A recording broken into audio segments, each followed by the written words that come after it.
This program is rated PG. It contains themes and scenes which may not be suitable for very young audiences. Parental guidance is advised. Be advised that the views and opinions of the hosts and guests do not reflect those of the station.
Now, this show we talk about everything under the sun, and tonight's show is special because we're dealing with one of my personal advocacies, alternative medicine.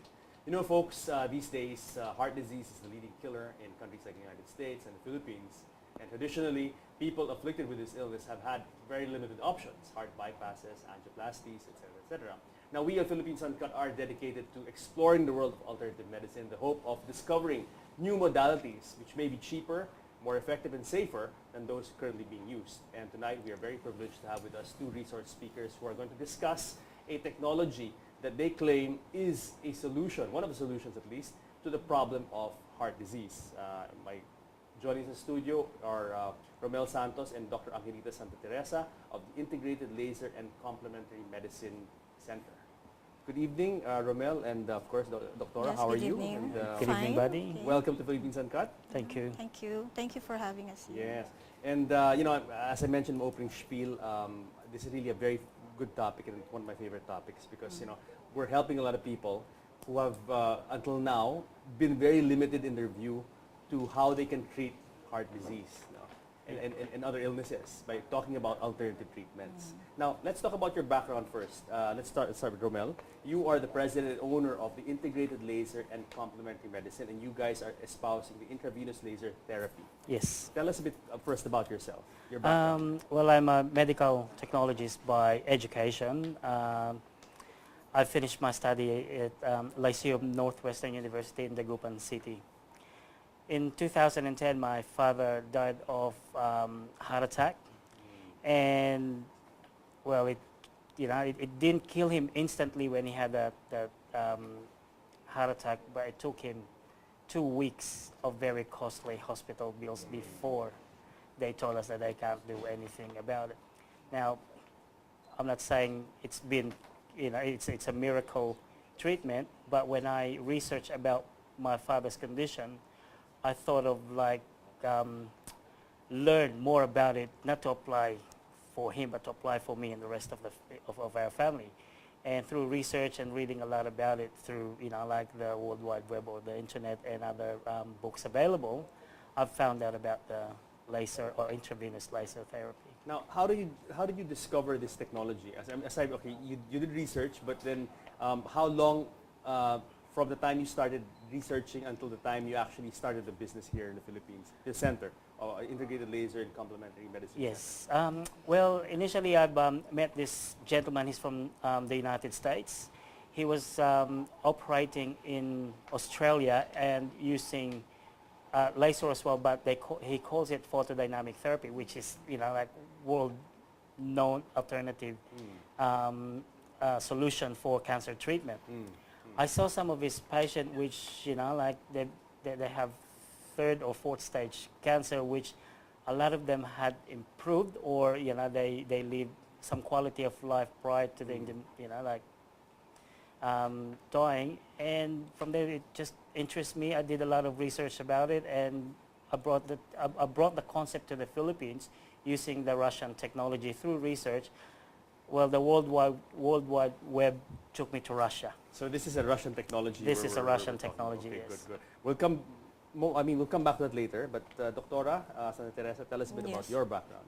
Well, I'm a medical doctor who earlier trained in the fields of dermatology, cosmetic surgery, and geriatric medicine and gerontology. It's about the aging process and the diseases of aging. Yeah. But I got sick several years back and was advised to have multiple surgeries. So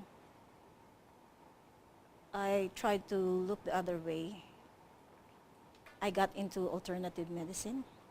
I took a diploma course in alternative medicine, then acupuncture, and specialized in cosmetic and INSA acupuncture. Now, how I got into this modality, Ronnie Bernardo, one of his employees, invited me to become one of the consultants in the clinic. I told him that I have to first review the materials. So they sent me the materials, and I was kind of impressed. So I wanted to find out if it really works. And since they have already a clinic in Cebu, and it has been operating for more than 2 years. Okay. Right. So we went there. Yes. We were trained there, and I saw that the patients were all satisfied. So I decided to get into the clinic as well. But interesting your journey, into alternative medicine, because you are a Western trained doctor, Yeah. trained in conventional Western medicine, and yet your personal experience opened your eyes to alternative medicine. Actually, even earlier, when I was still a med student, I was thinking during the times that we were having these exams in pharmacology, I kept on complaining to my classmates, like, why do we have to prescribe this certain medication when it's going to give you at least 3 side effects? And then we're going to treat these side effects with another set of medications, with the patient ending up in polypharmacy. So I think during that time, there was already some spark of enlightenment. Yes. So, I mean, but Romel, as patients, I've been a patient, and I'm sure you've been a patient, and then, you know, Yes. and our experience is that when you go to a doctor's office, it's almost immediate, receta, Yes. prescription, take this medicine, di ba? And as the Doctora said, I mean, these are chemicals. These Yes. are chemical-based substances, and, you know, there they will have be side effects. right? Yes. I have yet to know of a synthetic drug That has or no a side legal drug that has no side effect. Kaya nga in our opening Sad to video, say. we said that natural remedies it's a fact. They are safer, and there is there are little or no side effects. Yeah. Okay, let's talk about your technology, intravenous laser therapy. As Romel said, it was invented in Russia, and you brought it from Russia. How long has this tech been around? Is it a new technology? Well, it has been around for over 40 years. But in 1996, the Russian... 1986. Sorry, 1986, sorry, I corrected it. The Russian government actually developed the said technology, and they've actually used it in Russia and in Ukraine. And recently, well, literature says they're treating about 1.5 million patients a year using the said technology. Yeah, continue. Even some rich Filipino people actually goes to the likes of Germany, Russia, America, and some of them, or maybe not most of them, are actually being treated by low-level laser therapy of some sort. This is the same thing as IBLV, IVLT, low-level laser therapy. low-level laser therapy. Okay.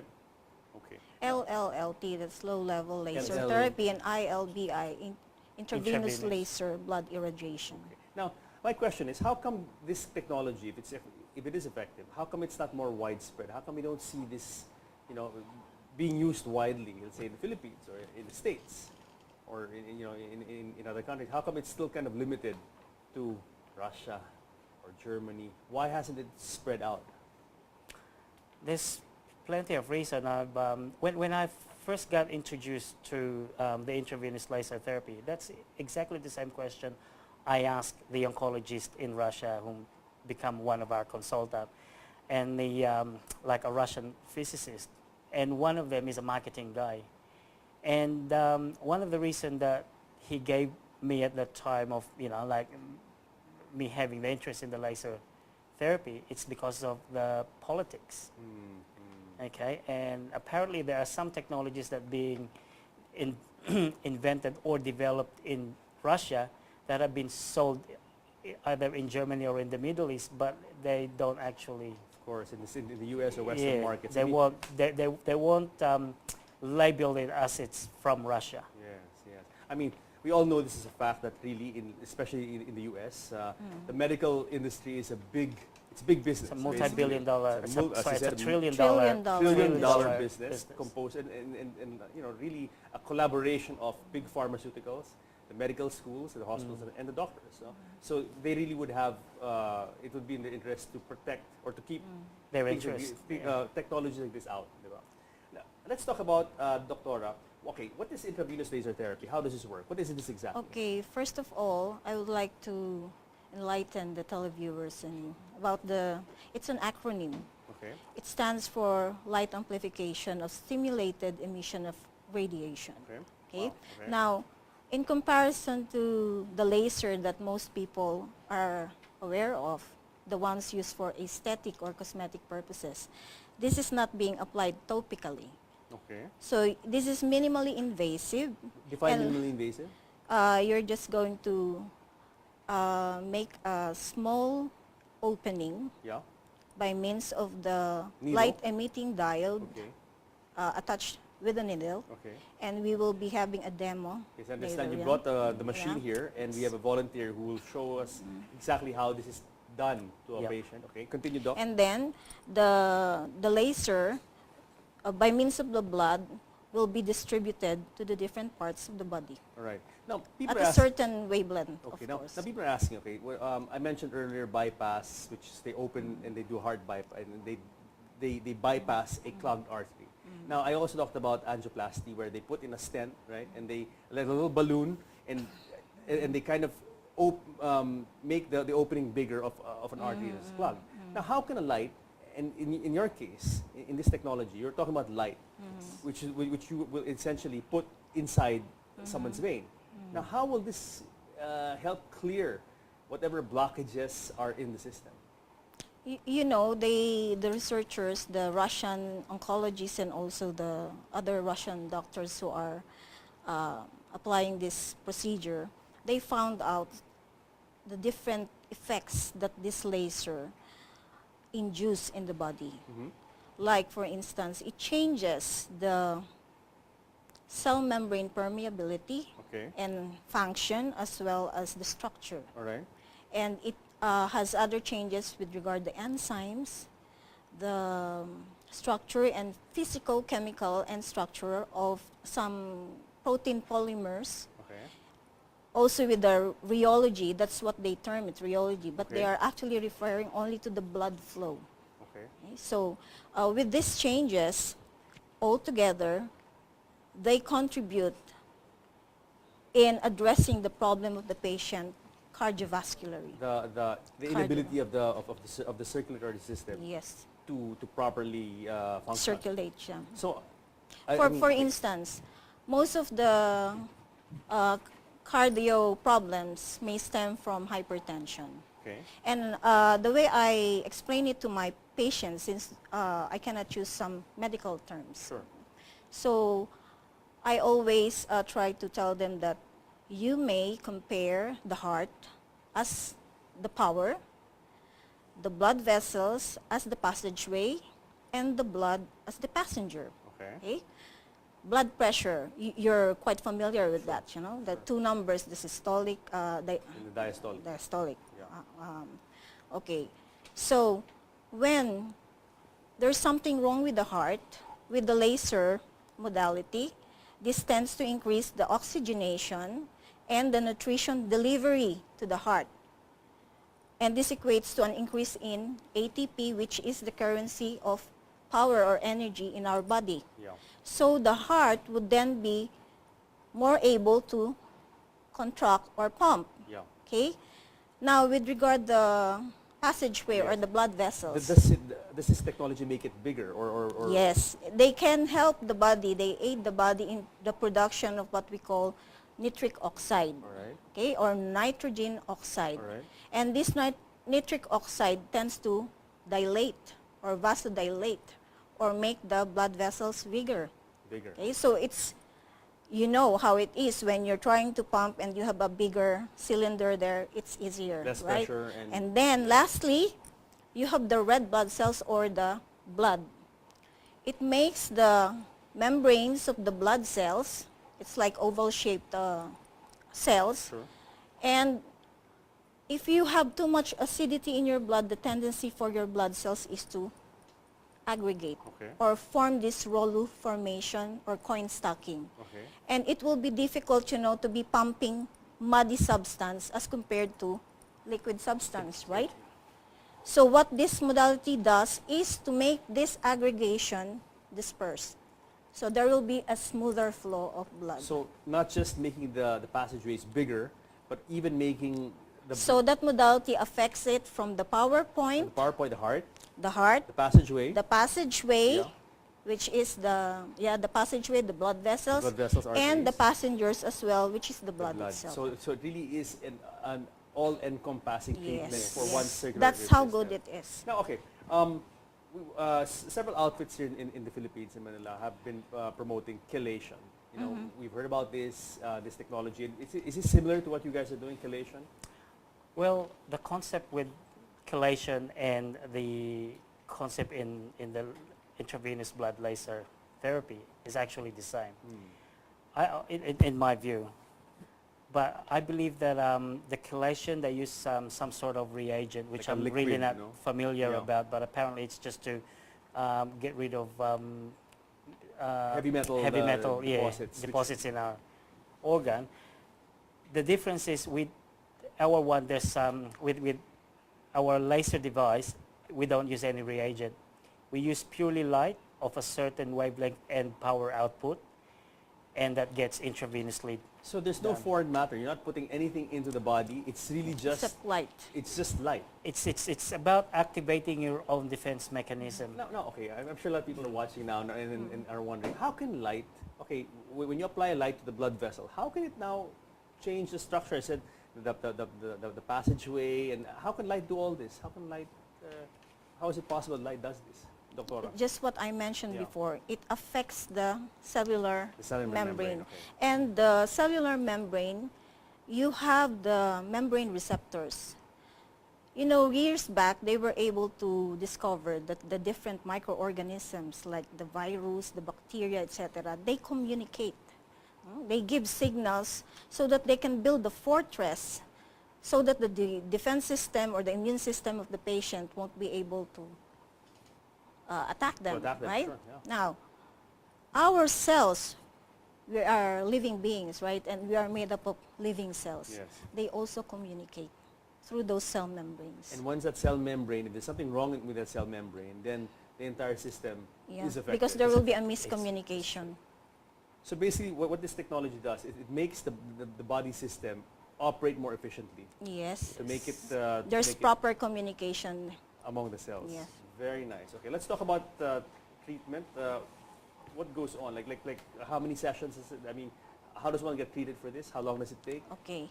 When somebody walks in our clinic, we don't tell them right away that you will have, after knowing the diagnosis, no? We don't tell them right away like you're going to have 7, you're going to have 3, and you 10. No. We subject first the patient or the client to a live blood analysis. Now, as compared to your usual CBC in the Where hospitals. they take It's a more of a- syringe full of blood, Yes, this one needs only a drop of blood. Wow. Okay, and then it will tell us the story. It's Just from a drop of blood? Yes, it is more of qualitative. So even if the patient claims that she did not have meat for her lunch or meals, recent meals, you can see if there are cholesterol deposits there. All from a drop of blood? Yes. Amazing. It sort of reflects whatever the gastric or digestive system, immune system of the patient is. What do you call this? And the circulatory, of course. Live blood live blood analysis. Is this also Russian technology? No. Live blood analysis? No. This is, we just got it here. Okay. And then we have the digital meridian system evaluation. That is Russian technology. Okay, and it tends to depend on the findings on meridians or acupoints. Okay. So it also gives you the possible disorders that are already in the energy body. So what we term the diseases or disorders that are coming soon. Okay. Okay? Or the disorders that are already there, the current disorders. And the possible Yeah, and disorders. even the possible, Okay, the nice. ones that Very are good. already present in the energy body. good. Because the physical dense body, the ones that we can touch, Yeah. they pattern after the energy body. Yeah. Yeah. Okay? And then I also request for, because it is stipulated that there will be 1 in 2.5 out of 2.5 patients that will have or suffer from cancer. So I regularly ask for that determination or that test. And then I subject the clients to face and body marks reading, which I learned from dermatology, Yeah. and also from Chinese medicine, the tongue diagnosis as well as the fingernail So diagnosis. you guys really brought in all sorts of non-traditional, traditional, I integrate my unconventional practice. Yeah. diagnostic. Now, how accurate are these? Okay, because coming from a Western orientation, usually you have the executive checkup, right? You have a stress test, you have a blood test, stool, urine, X-ray, ultrasound, and that's what most people have. How accurate is this compared to that? The different diagnostic tests will give you about 65 to 85% accuracy, but altogether they can give you as high as 90 to 95. Wow, because then you Yes. bring in all Yes. different types of diagnosis, And if the you paint a patient, picture, a yes, complete picture. if the patient tests for positive for the HCG determination, What's from HCG determination? that's for the cancer determination. And by the way, I'm proud to tell you that a Filipino was able to introduce that kind of test. Okay. Yeah. So if the patient tests positive, that is number 5 up. It's if I remember right, it's up to number 9. And the patient or the client wants to know where that particular cancer cells are located. Yeah. Then that's when I order for extra or additional laboratory So you can even exams. pinpoint exactly what kind of cancer someone is predisposed to Yes. just by this test. Yes. So wow. Well, for instance, if you have the what we call hypertrichosis lanuginosa, What's that? it's the kind of hair that Yeah. you have when you are still an infant. All right. Over this area, Okay. then chances are the patient has or is suffering from colon cancer or lung cancer. Yeah. So in order to further check Yes. which one of the two, then I can check for some growth Yeah. in the frenulum. Yeah. The frenulum is the piece of skin connecting the upper gingiva Yeah.